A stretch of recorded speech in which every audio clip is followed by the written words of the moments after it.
Hebreos 2 nos cuenta cómo Dios quiso salvarnos, no por la vía de su poder omnipotente, sino por la omnipotencia de su amor, por la vía o el camino del amor. Él decidió entonces ser un ser humano, como nosotros, para vencer a Satanás, una criatura angelical maligna, malvada y maléfica. Es por instigación del diablo o de Satanás que nosotros, seres humanos, pasamos a ser criaturas caídas en el pecado, completamente indefensos, sujetos a la condenación y al fuego eterno. Y frente a esta expectativa del castigo del infierno, en la cual el ser humano había quedado por causa del enemigo de Dios, el diablo, sin embargo, Dios demostró su amor por nosotros, viniendo a nuestro encuentro en carne y sangre humana. Dios demostró ser no nuestro enemigo, sino el amigo más real y verdadero que podemos tener. Tan real y verdadero es su amor por ustedes que Cristo asumió carne y huesos, con todos los sentidos, completamente un ser humano, a partir de su encarnación en el seno de la Virgen María, sujetándose a sí mismo a la ley, como vemos en la presentación de nuestro Señor en el templo. Como dice el verbo humanado, como dice el himno de Navidad, Dios hecho un ser mortal. ¿Con qué fin? Para salvar a nosotros, seres mortales.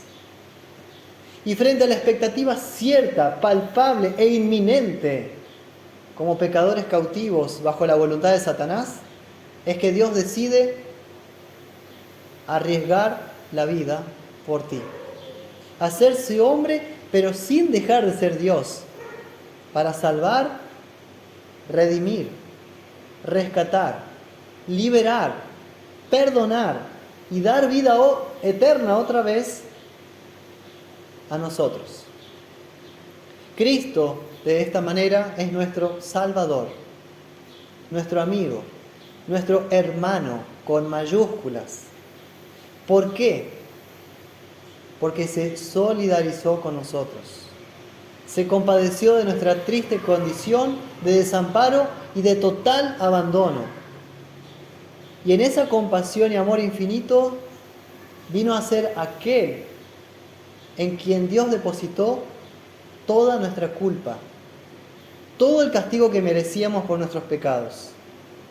El castigo por nuestros delitos y transgresiones recayó sobre Él en la cruz. Fue Cristo y Cristo crucificado el que murió por nuestros pecados. Y de esta manera nos consiguió la paz con Dios, nos devolvió y recuperó para nosotros la vida eterna, nos liberó de las garras del diablo, venció a la muerte y restauró a su creación sumida en el pecado y la muerte. Realmente, por eso, Cristo me salva, nos salva del poder del pecado, del diablo y de la muerte. El autor de la carta a los Hebreos expresa esto con palabras no de sabiduría humana, sino divina. Por inspiración del Espíritu Santo dice: por cuanto los hijos participaron de carne y sangre, Cristo también participó de lo mismo para destruir, y escuchen, destruir por medio de la muerte de Él al que tenía el imperio de la muerte, esto es, al diablo. Y librar a todos los que por el temor a la muerte estaban durante toda su vida sujetos a servidumbre. ¿Lo entienden? Está diciendo que por nuestra naturaleza humana, porque nuestra naturaleza humana es carne y sangre, Jesús, para salvarnos, tuvo que asumir también carne y sangre. siendo la segunda persona de la Santísima Trinidad. Tener comunión, su ser divino, con algo nuevo, carne y sangre humanos. De ahí que Cristo se encarnó, fue concebido por obra del Espíritu Santo, nació de la Virgen María, vivió como un ser humano real de carne y huesos, para ser un Salvador real. Y con todo lo que implica una vida humana en esta tierra, incluso el calor, todo lo que implica la vida cotidiana, pero sin involucrarse jamás, ni caer jamás en lo que somos y cometemos, el pecado. Jesús nunca pecó porque Él nunca fue pecador. Nosotros pecamos porque somos pecadores. Así que la naturaleza humana de Cristo tenía plena comunión con la naturaleza divina, siendo un Jesús. Jesús es el hombre perfecto entonces, como señaló Pilato a la multitud aquel Viernes Santo. Lo presentó diciendo: he aquí el hombre.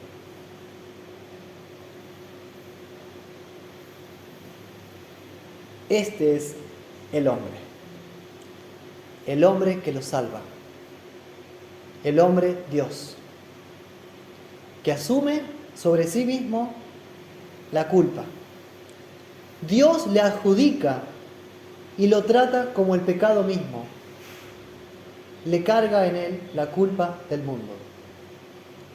Jesús, siendo inocente, como señala el profeta Isaías, pasa a ser el varón de dolores, despreciado, desechado entre los hombres, varón de dolores, experimentó el quebranto. Y como que escondimos de él su rostro, fue menospreciado y no lo estimamos. Ciertamente él llevó nuestras enfermedades, sufrió nuestros dolores, y nosotros lo tuvimos por azotado, herido por Dios y abatido. Mas él herido fue por nuestras rebeliones, molido fue por nuestros pecados, y el castigo por nuestra paz fue sobre él, y por su llaga fuimos nosotros curados. Todos nosotros nos descarriamos como ovejas, cada cual se apartó por su camino, mas Jehová cargó en él el pecado de todos nosotros. Querida congregación de Dios, Santa Iglesia Cristiana, sepamos valorar el amor de Jesús, nuestro Salvador, nuestro Redentor. No hay otro que libre, nadie más que salve, nadie que pueda rescatarnos del pecado, del diablo y de la muerte eterna. Solo Cristo quiso ser y pudo ser y sigue siendo nuestro Salvador. Solo Él merece ser llamado el Redentor, el Mesías, como señala Juan el Bautista: he aquí el Cordero de Dios que quita el pecado del mundo. Y bajo la protección de Cristo, mediante la fe en Él, estamos a salvo. Estamos protegidos del fuego del infierno, que es mucho más caliente que esto. Estamos bajo la protección de Dios. El diablo ciertamente es un villano, un estafador, un mentiroso, porque es padre de la mentira. No nos dejemos seducir como los paganos, que buscan ídolos, que caen en engaños tan fácilmente. No entremos en juego con el diablo porque vamos a perder. El diablo es enemigo, no amigo, declarado de Dios y nuestro enemigo mortal. Por eso le damos batalla. Y Cristo está a nuestro lado y nos defiende. Él nos protege con su poder omnipotente. y envía a sus ángeles para guardarnos en nuestro diario caminar, nuestro diario peregrinar como cristianos, sin darnos nosotros cuenta. Por eso exhorta a Santiago en capítulo 4, someteos pues a Dios, resistid al diablo y huirá de vosotros. Acercaos a Dios y Él se acercará a vosotros. Pecadores, limpiad las manos, y vosotros los de doble ánimo, purificad vuestros corazones. Afligíos y lamentad, y llorad. Vuestra risa se convierta en llanto, y vuestro gozo en tristeza. Humillaos delante del Señor, y Él os exaltará. Ahora bien, hermanos, volviendo a la epístola a los Hebreos, sigue diciendo que Jesús no socorrió a los ángeles, socorrió a los seres humanos, la descendencia de Abraham. Por eso debía ser semejante en todos sus hermanos para ser misericordioso y fiel sacerdote en lo que a Dios se refiere, para expiar los pecados del pueblo. Pues en cuanto Él mismo padeció siendo tentado, es poderoso para socorrer a los que son tentados. Es por eso que Jesús se compadece de nosotros, cuando somos también tentados por Satanás, por el mundo y la propia carne. Porque Él sintió la tentación, la sintió, no solo en su cuerpo, no solo en la piel, en su alma, en su carne y sangre. Sintió la tentación en su persona. Y me preguntarás, ¿cuándo? ¿Cuándo te viene a la memoria que fue tentado? Fue tentado en el desierto, en el abrasador desierto de Judea. 40 días tentado. Y logró vencer al diablo usando ¿qué arma? La espada del Espíritu, que es la palabra de Dios. Y ni hablar, porque esa no fue la máxima tentación de nuestro Señor. ¿A dónde fue la máxima tentación? En la noche de su pasión. El diablo se presentó otra vez en el huerto de Getsemaní, tentándole a abandonar el sufrimiento y la cruz, tentándole a que se salve Él y nos abandone a nosotros. Y sin embargo, resistió por amor a nosotros. Oró al Padre para que se hiciera la voluntad del Padre y no la del diablo, del mundo y de nuestra propia carne. Ni la de Pilato, ni la de Herodes, ni de los fariseos. La voluntad del Padre, que era salvarte. Siendo tentado con tanta fuerza fue que al orar, aún con mayor fervor, sudó gotas de sangre de su frente. La misma sangre que derramó Cristo por nosotros en la cruz, la que sudó de su frente, es la misma sangre salvadora que recibimos en la Santa Cena. El mismo cuerpo herido por nuestros pecados, molido literalmente por nuestros pecados en la cruz, es el mismo cuerpo que comulgamos para el perdón de nuestros pecados en la Santa Cena. Y puesto que la carne y la sangre humanos de Cristo están en plena comunión con su naturaleza divina y hay comunión y comunicación de atributos, su carne y sangre tienen poder de perdonar, salvar y dar vida eterna. Porque Él lo dijo, mi carne es verdadera comida y mi sangre verdadera bebida. El que come mi carne y bebe mi sangre tiene vida eterna.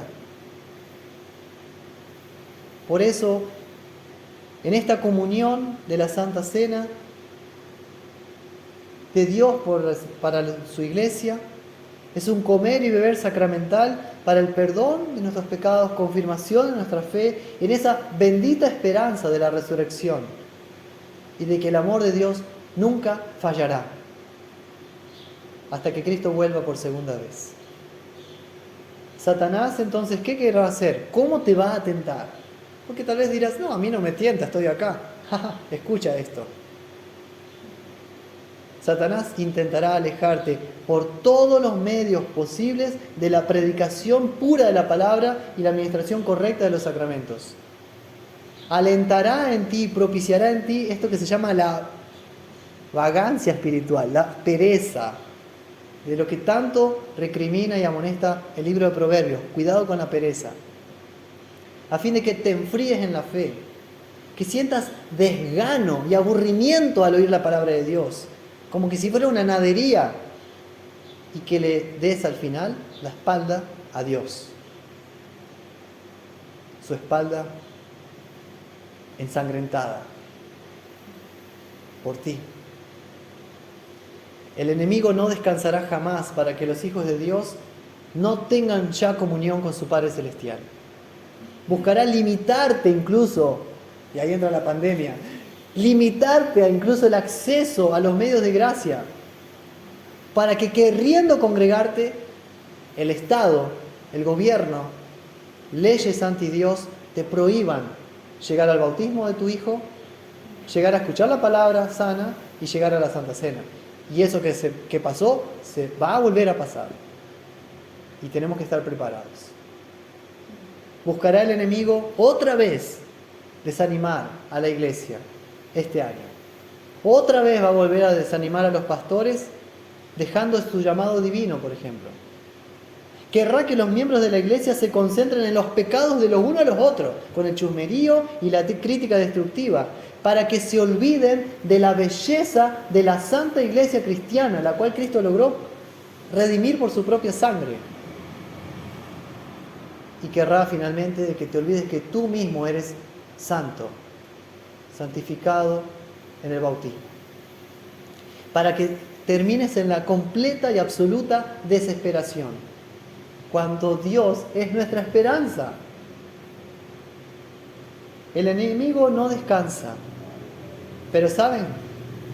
Al final fracasa, porque esta iglesia no está edificada sobre manos humanas, está edificada sobre Cristo crucificado. Y la iglesia, con la palabra de Dios y la oración, puede y debe enfrentar la tentación, la prueba y las astucias del diablo. Y en esta su vida terrenal, en su estado de humillación, fue así también con el Hijo de Dios. La palabra y la oración fueron los medios con los cuales él pudo resistir y vencer al diablo, al pecado, para enfrentar su muerte por nosotros de acuerdo al plan de Dios. ¿Por qué lo hizo? Para que la promesa de Dios hecha a Abraham con juramento de Dios mismo se cumpliera en su descendencia, para que fuera tan numerosa como las estrellas del cielo. Como dice el Señor en Génesis 12, haré de ti una nación grande y te bendeciré, engrandeceré tu nombre y serás bendición. Y serán benditas en ti todas las familias de la tierra. Ustedes son esa descendencia de Abraham, que socorrió Cristo nuestro Señor. Ustedes son parte integrante de estas familias de la tierra benditas del Señor. Por eso, tu familia es santa, tu casa es sagrada, por nuestro Padre Celestial. Porque donde hay fe en Cristo Jesús, el hogar es santificado. Cuando en el hogar, en la casa, se abre, se lee, se medita en la palabra de Dios, en la Biblia, cuando en el hogar estrechamos las manos en oración los unos por los otros, día a día, tu hogar es santificado. Y como dice el himno, día en día Cristo está conmigo, me acompaña en medio del dolor. Así que como cada día es diferente, con nuevas tentaciones y pruebas, debemos mantenernos en algo que no pasa, es inalterable, que permanece para siempre, la santísima palabra de Dios. Y si pecamos y caemos en tentación y fallamos y caemos como bautizados, sepamos que podemos volver. Vengamos a Jesús, porque como dice Hebreos claramente para ti, Él ha demostrado ser misericordioso y fiel sumo sacerdote en lo que a Dios se refiere, para expiar los pecados del pueblo. Pues en cuanto Él mismo padeció siendo tentado, es poderoso para socorrer a los que son tentados, para perdonarlos a ustedes y restaurarlos otra vez a la comunión. Que así sea. Amén. Nos ponemos de pie. Y que la paz de Dios, que sobrepasa todo entendimiento humano, guarde sus corazones y mentes en Cristo Jesús para la vida eterna. Amén.